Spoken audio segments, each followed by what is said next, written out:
Hello, everybody. I am here at Podcast Row, and there was a last-minute schedule change. So instead of taking this first chunk of the day off, I am interviewing the one, the only, Jim Blake, a.k.a. Daddy-O. Daddy-O, welcome to the show. Jenny, thank you so much. It's an honor to be here. It's exciting to be here, and I'm ready to rock. It is so fun having you in New York City. Let me give you a proper introduction. See, I figured I didn't have to prep because I've been prepping my whole life for this interview. All right. My dad is an architect, a painter, a musician. He was the lead singer in a band, Mr. Gasoline, for 30 years. They're on Spotify, some great tracks there that will definitely get stuck in your head. And he's now hails from Washington. Well, he's from Washington. Yes. He's from Seattle. Born in Seattle. Lives there now, and this is the tail end of a visit to New York City. It's been a great visit. It's just been one highlight after another. Before I came here, I had a few ideas about what I was going to do. I'm going to go to a gospel choir. I'm going to go out to the ocean. I'm going to do this and that. And at every one of those events, they so far exceeded my imagination. It just boggled my mind, one event after another. I've been astounded here every day. Every day's been better than the day before. Reminds me of that great Pat Upton song, I love you more today than yesterday. I could say that about New York. See, you always have such a positive attitude. If I ever ask my dad, how are you doing? He'll say, never better. These are the great times. That's the Jim Blake motto. You even wrote a book called The Bliss Engine that's on Kindle. It's on Amazon. Yes. And you talk about two things. Many more than two, but you talk about the bliss diet. The bliss diet. Kind of low-key eating, so you free up your creative energies for bliss. Mouth management. Tell us what mouth management is. Mouth management is a concept of being aware, being mindful of every single thing you do with your mouth. What you eat, what you drink, what you say, who you kiss, and how you kiss them. Wow. It affects your life. If you can manage your mouth, you've managed your life. You also talk about managing and navigating bliss, that in fact, and I just read you a quote. I use this great service called Readwise, readwise.io, and they'll send snippets of Kindle highlights from my Kindle library. I get a newsletter every day with snippets.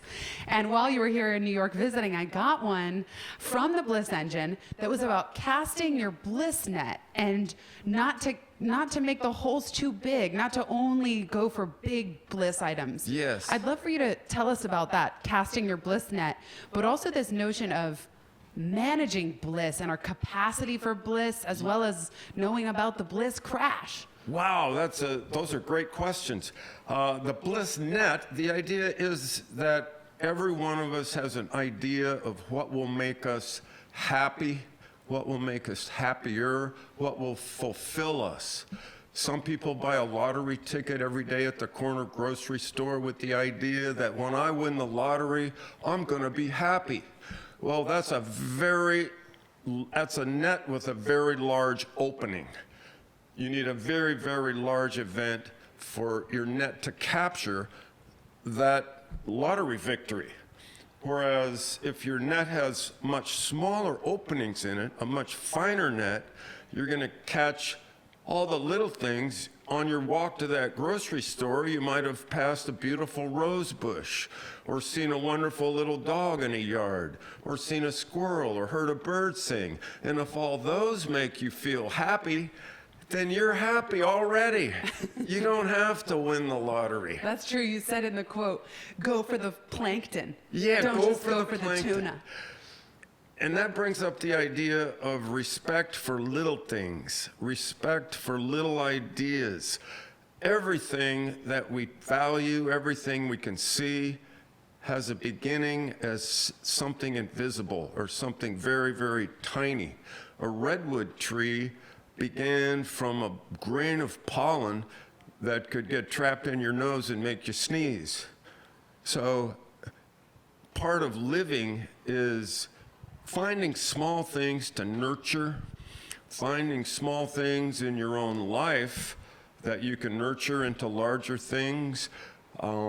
Let's say you want to be a Broadway star. Well, if you can nurture the small steps to becoming a Broadway star, or let's say a Broadway lyricist or a writer of Broadway plays, you would start by maybe writing little one-page stories or a one-act play or an off Broadway play, something small, something manageable.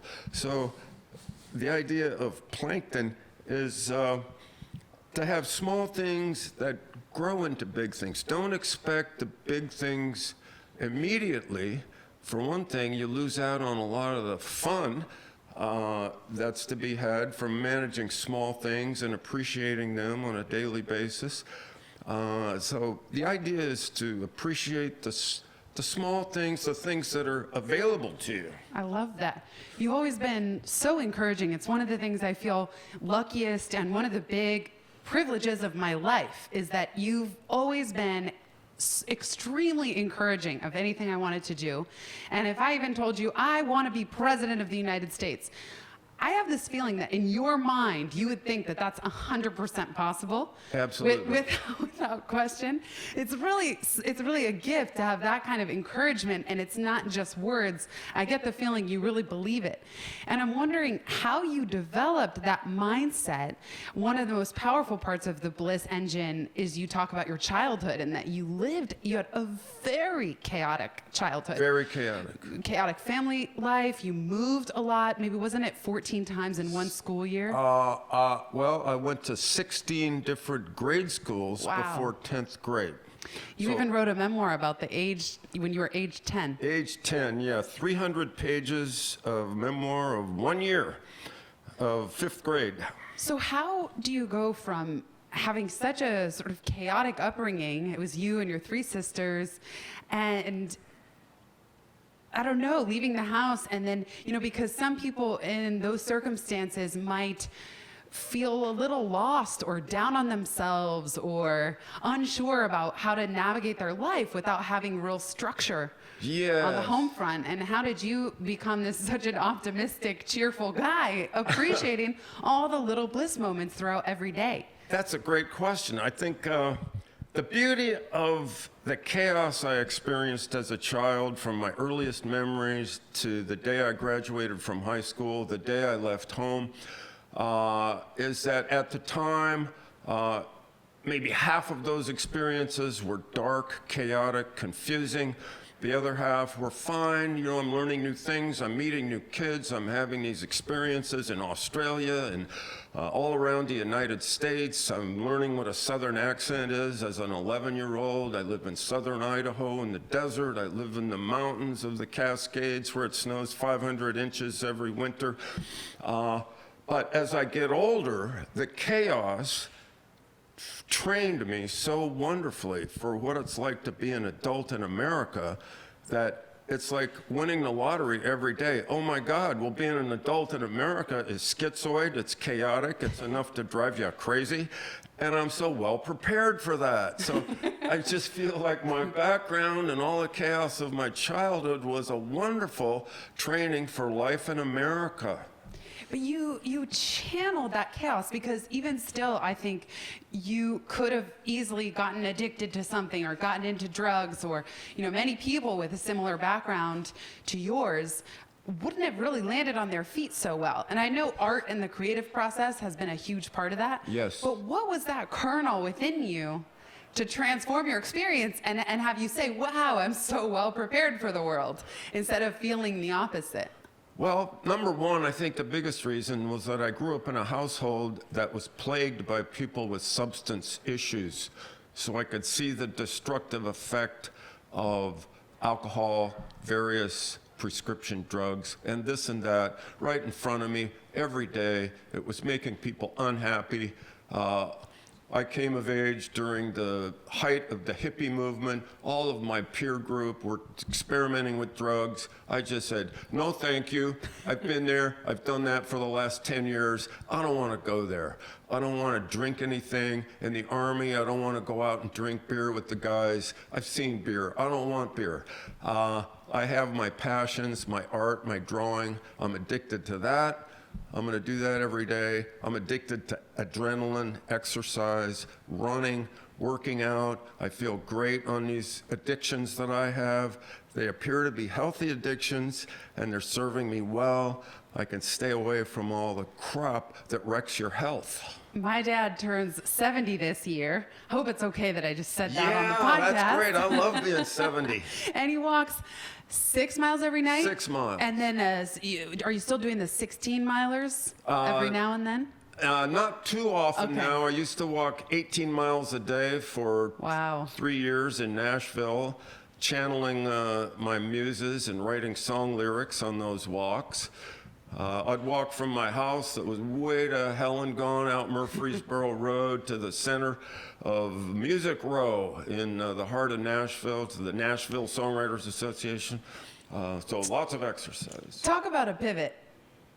I thought it was so incredible how when you retired from being an architect, you were living in the Bay Area, as were my brother Tom and I. We were all kind of in the Bay Area, and we spread out. And at some point, you retired from doing residential architecture. Semi-retired. Semi-retired, right? Because you're still doing still some now. doing. I love to All right. design a house these days. And what is even the word retirement? But what I'm trying to say is you had this such a courageous life pivot that just a few years ago, you packed your bags, had 2 bags and a guitar, and you bought a one-way ticket on a Greyhound bus and just said, I am going to Nashville. You moved to Nashville to pursue songwriting. Yes, I did. Where did you find the courage to just leave your life behind and get on a one-way Greyhound bus? Well, that's a great question. I have to say that for most Americans, most humans, the motivation was my phone had not rung for a new architecture client for 5 years, and I was tired of waiting. And this was in 2008, right around the recession. Well, actually, 2013. Oh, okay, great. The phone stopped ringing during the Bush-Obama Depression, 2008. That's when it stopped. I used to get 25 phone calls a week. I'd sort through them for the 4 interviews I wanted that weekend, and then I'd go to those interviews. At least one of them would turn into a job. That went on for years between these busts of Silicon Valley. So it was many phone calls, lots of opportunity for new jobs. That stopped altogether, 100% dried up. It's like we went from buggy whips to automobiles overnight.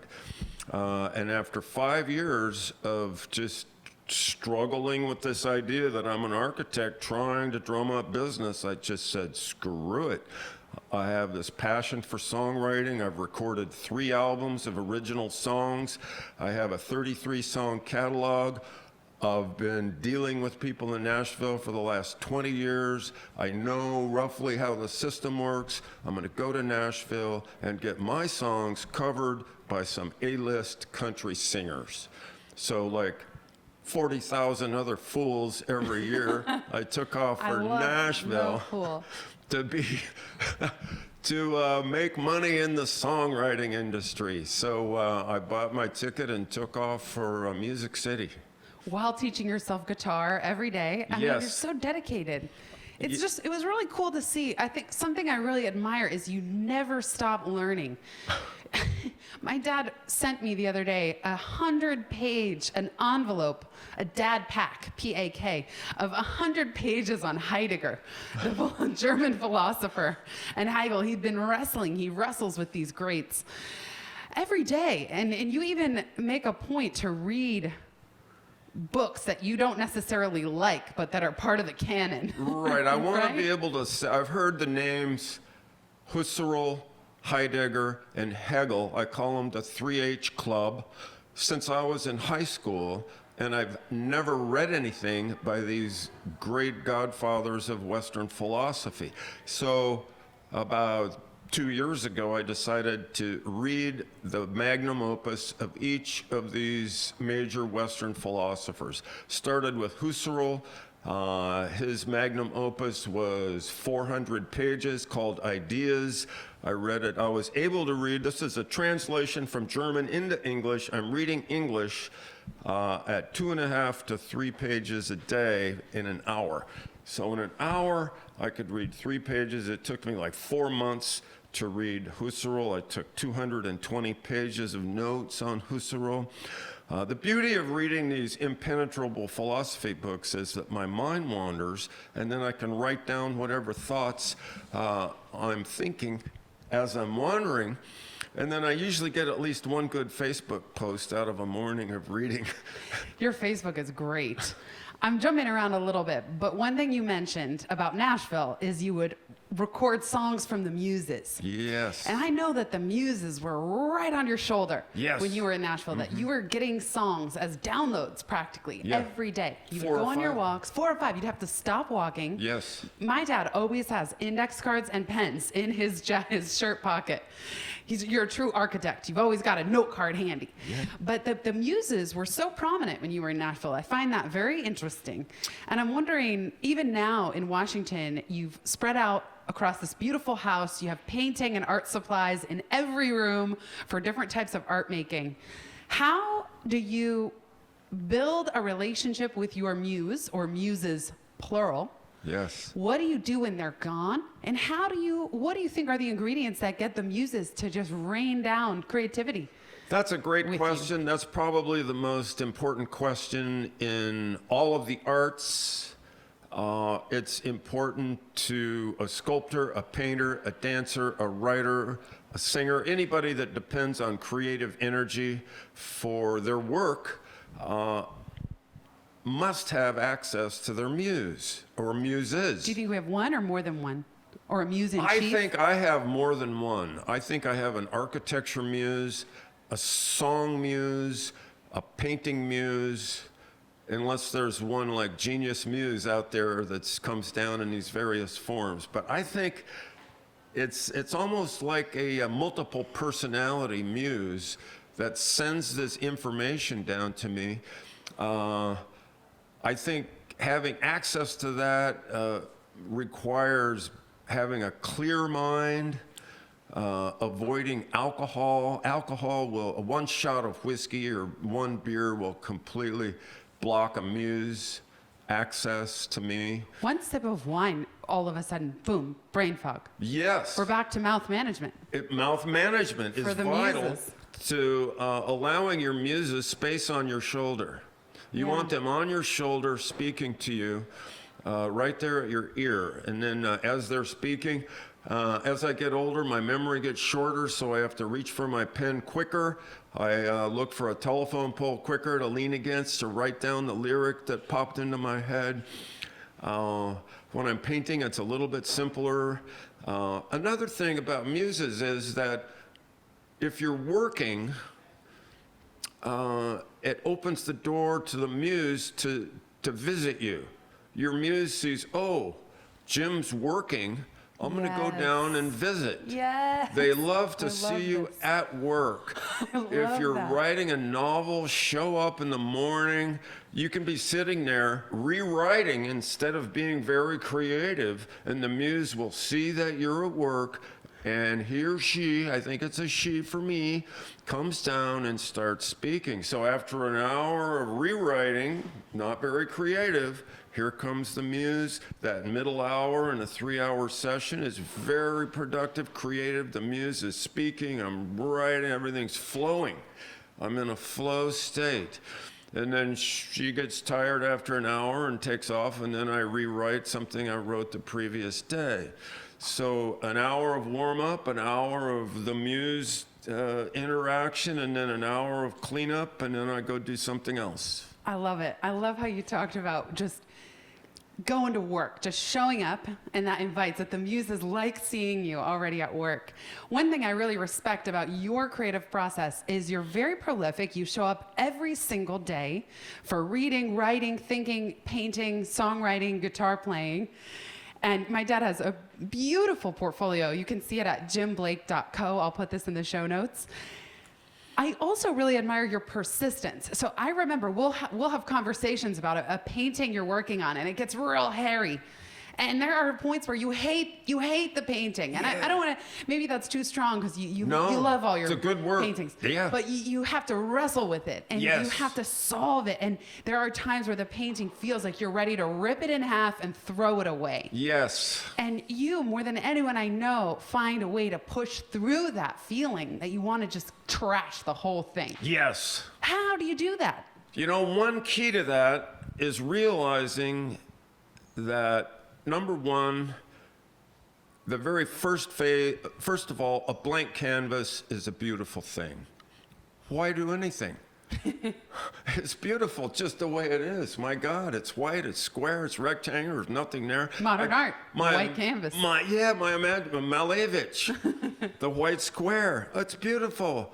And it opens up your imagination. You can go anywhere on that white square, and it's wonderful. Well, okay, you make a mark on it, and you've ruined it. You've kind of wrecked it. I could think about writers looking at the blank page. Yeah. Like it's beautiful, the cursor's blinking. Yeah. And then they write something, and they're like, ugh, I'm the worst. Yeah. Why am I even bothering? Why am I bothering? And then you fill the whole page. My God, this stinks. It's horrible. It's like, what? But here's what every creator must understand is that every artwork that goes beyond banality has an adolescence. It has a period that's most magnificently captured in the Nirvana song Smells Like Teen Spirit, that every work of art is just gonna smell bad and be contagious. What's the word? I'm ugly and contagious, or anyway, it has an adolescence, and you're gonna hate it, and it's gonna hate itself, and you have to find ways to get it out of the adolescence. There are 90% of people that pick up paints stop before it reaches adolescence. They know how to guide it through a childhood. Everybody loves a child. They're cute, they're sweet, they do nice things. Oh, I love it. And you go to an art fair and maybe 100% of the things you see will be these pretty little children. Oh, they're so cute. I love them. But if you want a more mature art, a deeper art, you've got to first of all, have the will to get it into adolescence. In other words, if it's just too sweet and cute, just do something to F it up. That's great. Do something to F it up. And then the other F it up is getting feedback. You really helped take Pivot out of its adolescence. I remember sending my dad very early drafts where it's so embarrassing to send a shitty first draft to anyone, even if they're your own dad. And my dad would always ask, do you want the gloves off treatment or not? And he'll ask this even of his friends. He'll say, well, do you want me to be encouraging? You want me to be nice and tell you this is a cute child of a creative project? Or do you want me to take the gloves off? And when my dad takes the gloves off, it's intense. Jenny was very, very brave with Pivot. She just you're a great editor, and you off. ripped it to shreds, and I was happy, and it's a much better book for it. I learned so much from you in that process. That was an exciting experience for me to just get to work on it every day. One thing that you taught me is about Occams Razor. I think listeners would really benefit from this principle. Could you just give them a super quick 30-second version of what because we now have a shorthand. We'll say, oh, I'm razoring this. Yeah, Occams Razor. The simplest solution to a problem is usually the best solution. It's the true solution. It's there's a certain innate beauty and rightness about simplicity. And if something is more complex than it has to be to communicate its idea, then you take the razor to it. And Jenny was a wonderful writer, a beautiful thinker, but she just had a little word fuzz here and there, of a little fluff. And we went in with Occam's Razor on every sentence and just pointed out the fluff. He would take it from 10 words to 5. Any time that I use 2 words instead of 1 or 3 words, I wish I could think of an example off the top of my head, but there were so many cases. It was a gorgeous, beautiful day in Hollywood. Yeah. Well, you don't need gorgeous and beautiful, so pick the best one. Right. Or And as a result, I went to the store, and you would tell me, consequently, I went to the store, because now I've razored out 3 words. As a result could become 1 word, consequently. Yeah, the English language is loaded with 3-word phrases that are easily replaced by a better single word. And learning that is a valuable part of writing. To learn, it's an expansion of one's vocabulary to learn this new realm of words that summarize these 3-word phrases. Very useful. We could talk about this all day, and we often do. My dad and I used to walk my dog Patches, who died when she was 16, so we had 16 beautiful years. We used to walk her every Sunday for hours, just taking her to the Google campus when no one was around, letting her swim in the fountain. My favorite day of the week. Me too. Read the Sunday paper, discuss. So we could really talk for many hours. Unfortunately, we're starting to wrap up, although we'll just have to do another round. Sure. 2 questions. 1, I love seeing you in New York City. My dad is more active and energized than I am. He stays out later. He goes and meets new people. He walks home. You walked home the other day from the West Village, 10th Street, all the way up to where we live in Harlem, over 100 blocks north. And then he was staggering, and that's just amazing. I'd love to know, what's your favorite thing about New York City? Oh, my very absolute favorite thing is seeing Jenny and her husband Michael and talking about art and life. It's just so fun. Absolutely the highlight.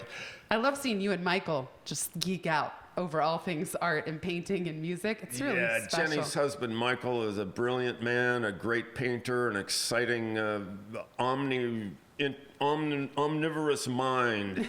He speaks 5 languages. He's got a great sense of humor, creative, superb painter.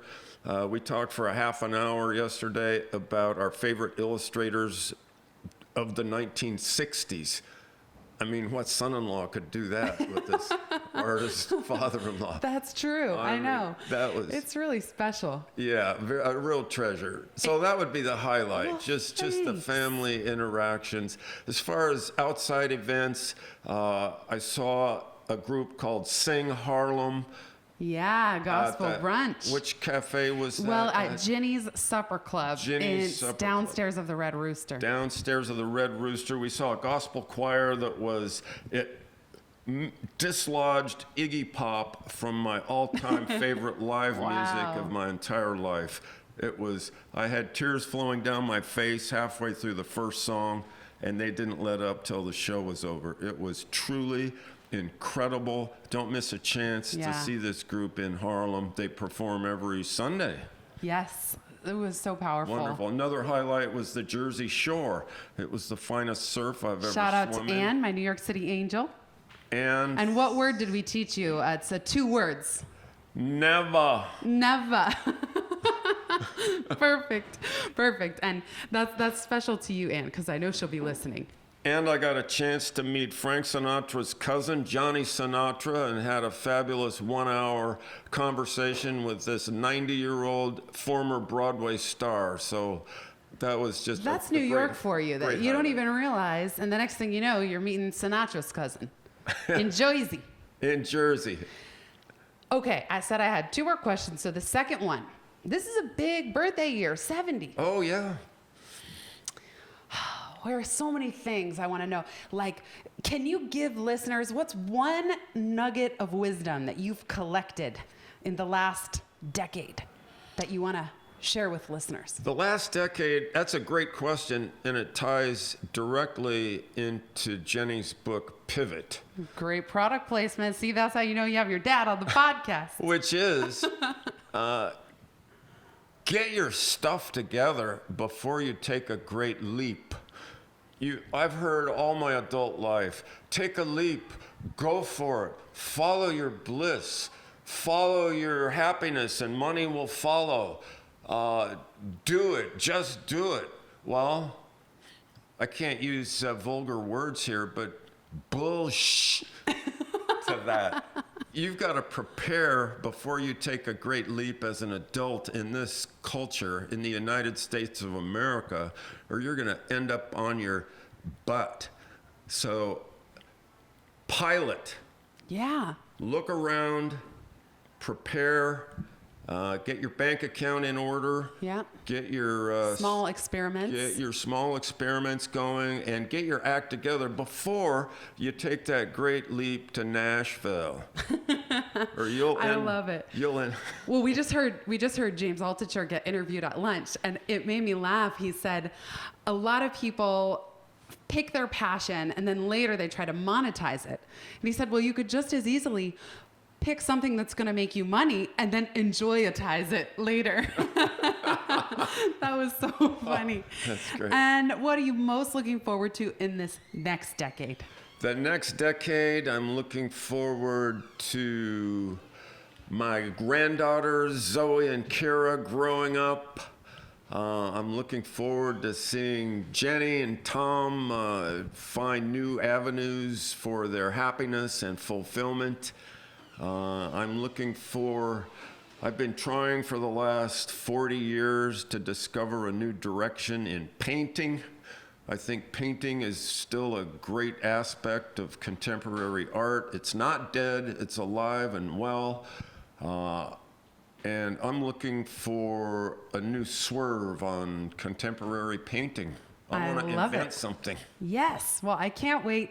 Daddy-O! Jenny! I can't thank you enough for being here. At the last minute, my dad had no notice. I just said, hey, why don't I interview you in this time slot? So way to jump in and improvise with me. Fun. And more than anything, thanks for being the greatest dad on earth. Oh, wow, thank you. I love it. I wouldn't be here without you. So thank you for all your love and support and coming all the way across the country to visit us in New York and even be here at Podcast Row. It's fabulous. It's the highlight of my life. You're the greatest. And these are the great times. Said by a true Jim Blake. Daddy-O, everybody. All right, that's a wrap. Wow. Cool.